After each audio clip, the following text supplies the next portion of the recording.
Oi, oi, all right, how's it going? I'm Grant, you're you. This is the Doodle Review coming through with a new album to give a spin, chat some fraff about, and then assign an arbitrary, completely arbitrary, pointless score to. Today, we're looking at the third reunion album from British shoegaze outfit Ride. Like a few bands of their era, Ride are actually enjoying a greater level of success in their elder years. Having disbanded after four albums in 1996, their myth and legend grew through word of mouth and file sharing in the 2000s, which set them up to reunite in 2014 to greater anticipation, playing bigger shows and putting out new material that's being largely well received by their fan base. Shoegaze is the band's stock in trade. They spent a great deal of time rejecting this label during their heyday, but their 1990 record, Nowhere, is pretty much recognized as a landmark classic album of the genre, up there with My Bloody Valentine's Loveless, with Chapter House's Whirlpool, or Slowdive's Slovakia as one of the totems of it. So they might protest it, but the accepted canon of Western 20th century music has spoken, and that's where they've ended up.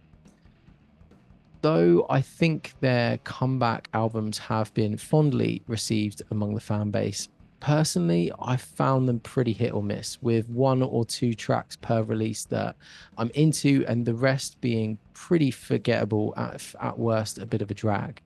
On their last one, This Is Not a Safe Place, I really only responded to the opener, RIDE, and everything else just kind of had me glazing over in a bit of disinterest. And I'm sure if I really push myself, listen to it endlessly till the point that familiarity overrided taste, I might be into it. But for me, if something hasn't given me the indication of enjoyment after five or six full length listens, I tend to leave it. Interplay, the band's latest and what we're here to chat about, has a slightly higher hit rate, to be fair, but does still leave me making long sighs of exacerbation, a fair amount over the course of its hour runtime. Songs like Last Frontier, with its one guitar note melody, just leave me wanting. In this track, there's definitely an emotive chord change or two, and the seeing eye to eye lyric has potential, but it never really raises the overall vibe of a light slumber. This is immediately followed by Light in a Quiet Room, which is incredibly slow. It does build in a kind of krautrock manner, and eventually arrives at some crunchy chords, but it's still just a bit bleh. I think one of my main hang-ups is that for a shoegaze band renowned for layering and layering, I'm not finding many of the layers particularly interesting. On some of these longer, more expansive tracks in particular, there's an overall lean towards keyboard or synth textures as opposed to thicker wall of sound guitars. Perhaps in a live setting, and in fact, definitely in the live setting, these softer arrangements probably do engage more.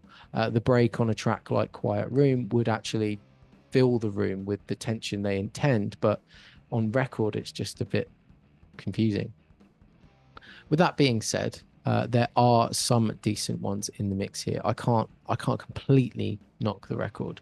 We have Peace Sign with a driving motoric rhythm, a bass line that feels dripping in phased effects, and a punchy chorus that really resonates. Later on, we get Monaco, which is a much darker track, but the vocals are really rousing, both on lead and backing. In fact, this track feels very apt, given the album's title of Interplay, because the synth guitar lines and backing vocal melodies are all weaved together brilliantly, and it's a clear highlight. I think what separates this from the others that kind of drag is that it just feels like it's got direction and purpose. Even when they expand things, it's in the service of arriving at a conclusion. As the album continues, I also like I Came to See the Wreck, which has a really cool bass effect and proves that the slower songs can definitely work. Midnight Rider also succeeds in the way that Peace Sign does earlier on, with a really driving rhythm and groove. Overall, Interplay is definitely the most successful of the reformed Ride albums for me, but there's still a lot of space between the standout tracks and everything else that just kind of leaves me wanting more. I'm going to give this one a 5.7 and knock it on the edge. That's just what I think, though. What do you lot reckon? Let me know in the comments. Check out the description for other related reviews you might be interested in. And if you can be asked to do all of that, then you may as well subscribe. Stick around, share some thoughts, show some love, or just tell some abuse in the comments, and I'll see you in the next video. Right. If you're still here and if you like my content, you're someone that plans to watch more of it, has watched some of it in the past, then this message is for you. I'm basically looking to hear from you. I'm trying to think of ways to kind of take this outside of the channel. And for those people in the community, it's a very, very small community. I'll give you that. I want to do something special. So email me. It's doodlereview.club@gmail.com. Put the name of the video you've just watched in the heading, and I will send you something cool. I don't know what the next thing is going to be yet. I'm still working that out. But if you drop me a line, you're going to be first in line for whatever's bubbling up. Other than that, though, take care. Mind how you go. Cheers, mate. Speak soon. Bye.